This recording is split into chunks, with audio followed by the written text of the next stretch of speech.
Hi hello नमस्कार. आता वाजले सकाळचं 10 वाजलेलं आहे. 10 वाजले खरं ऊन बघा केवढं झालेलं आहे.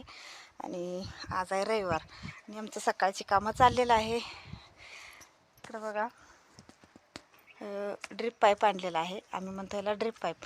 तुम्ही काय म्हणता असं ते कमेंटमध्ये सांगा. ते कशासाठी आणलेलं आहे ते तुम्हाला सांगतो. हे बघा हे असं पाईप आहेत. हे पाईप असं बंडल आहेत. ते उसात टाकायचं आहे. ते पण सांगतो कशासाठी टाकायचं आहे. हे बघा 8 बंडल आहेत. इकडे उसात का नाही आम्ही सरीनं पाणी सोडत होतो. आता आम्ही म्हणजे सरीनं पाणी सोडायला लागतच नाही आहे. ते कसं घालायचं म्हणजे कसं टाकायचं आहे ते सगळं मी लॉंग व्हिडिओमध्ये शेअर केलेलंच आहे. चॅनलवरती जावा आणि आम्ही कसं केलेलं आहे ते कसं टाकलं आहे कसं जोडलं आहे ते सगळं मी व्हिडिओमध्ये टाकलेलंच आहे लॉंग व्हिडिओमध्ये. तोही व्हिडिओ बघा. हे आहे सरीतनं पाणी सोडत होतो आम्ही आणि ते पाईप आता ऊसातमध्ये टाकायचं. मग ते कॉकतेन जोडून थेंब थेंब पाणी पडायचं असं केलेलं आहे. चला शेतकऱ्याचं जुगाड कसं वाटलं कमेंटमध्ये सांगा. Bye bye.